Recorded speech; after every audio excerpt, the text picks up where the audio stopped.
Okay guys, kembali lagi. So tadi kita dah sembang pasal bola sepak wanita. So kita dapat tahu juga Tori Ijat ni sebenarnya dia bekas pemain Asia di Liga FM dulu dan juga bekas pemain presiden pasukan Selangor. Tahun bila tu? 2014. Sama Zafri Yahya kan? Begitu? Dia. Okay, so sebagai baby bekas seorang pemain bola sepak profesional, apa yang Tuan Ijat pandang sekarang ni di mata Liga Super sekarang ni, Liga Super ada yang dikabarkan tahun depan nak menjadikan 18 tim, dah tak ada yang akan turun.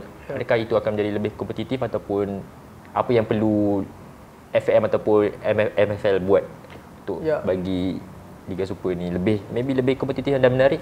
Ya, bagi pendapat saya, kalau sebagai seorang pemain, pendapat saya lagi suka game banyak. Saya dapat minit perlawanan yang lebih.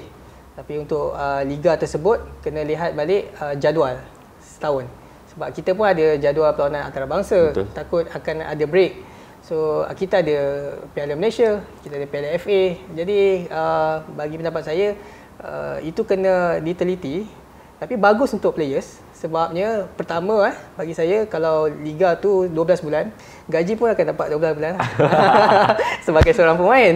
Dan sebagai seorang pemain juga, kita akan dapat minit perlawanan yang lebih.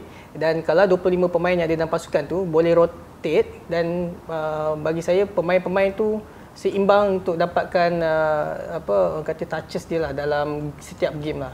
Jadi kalau liga apa yang cakap tadi 18 tu, saya setuju untuk buat di Malaysia, tetapi kena lihat dari segi penjadual, dari segi tahunan lah, supaya tidak ada kelang kabut lah dari segi kalau banyak break apa semua kan.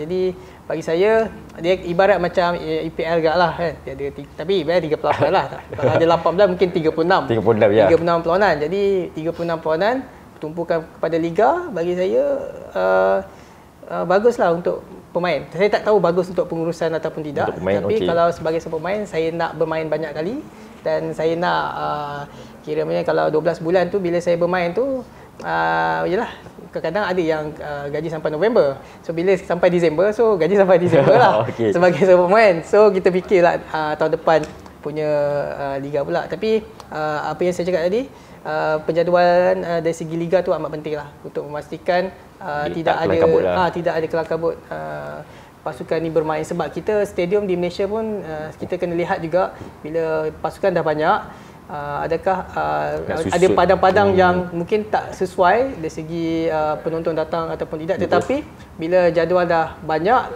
memerlukan stadium ataupun padang yang banyak untuk bermain. Okey, sebagai seorang bekas pemain Asia juga dulu, kita melihat kelab-kelab di Malaysia, maybe macam dulu kita ada Felda, T-Team, MPPJ yang berjaya, tapi tak boleh sustain. So maybe sekarang ni kelab yang ada PJ City. So macam Malaysia sekarang ni dah macam back to belakang balik. Kenegerian tu dijadikan kelab. Maybe sekarang ni masih ada sentimen penyokong, sentimen kenegerian tu masih kuat. Kau mana boleh ambil player ni player negeri ni lah. So bila tengok M3 sekarang ni dah mula berkembang mengikut daerah. So pandangan tuan tentang tu? Ya, ini sangat bagus. Dia kena ambil konsep fan base. Sebagai contoh, kita ambil contoh Setiawangsa dulu lah. Setiawangsa saja, walaupun belum lagi bermain di Liga M3, tetapi kita cuba wujudkan komuniti di Setiawangsa dengan program-program komuniti, supaya penyokong di awal tu kita dah bentuk dah. Dari segi kita ambil parents daripada akademi kita sebagai penyokong kita, dan juga beberapa program yang kita buat di kawasan Setiawangsa di PPR sebagai penyokong kelab kita. So bila kita bermain di satu tahap nanti, kita dah start dah daripada bawah. Grassroots kita dah cantik dah. Cuma kita belum ada rezeki lagi untuk pergi ke arah yang kompetitif yang seperti M3 lah. Tapi pasukan yang lain seperti apa yang saya lihat, Kerteh FC, Ria Cukai, mereka ada perancangan yang baik, business mindset, dan mereka fikir panjang, dan bagusnya mereka sebab mereka ada orang yang minat, passion dia untuk menguruskan sebuah kelab bola sepak. Dan dalam masa sama ada syarikat juga selari dengan orang kata persatuan dan syarikat memberi sokongan antara satu sama lain menjayakan program bola sepak tersebut. Dan sokongan daripada kerajaan tempatan pun amat penting. Sebagai contoh, kalau di KL kita memerlukan sokongan DBKL. Sebagai contoh, kita nak naik taraf satu padang. Padang tu teruk. Adakah DBKL memberi kita kebenaran, mungkin pajak dan sebagainya itu untuk kita uruskan padang tersebut sebagai venue kita pada masa akan datang bermain di Liga Malaysia satu hari nanti, contoh. Jadi kerjasama sokongan tu sangat penting.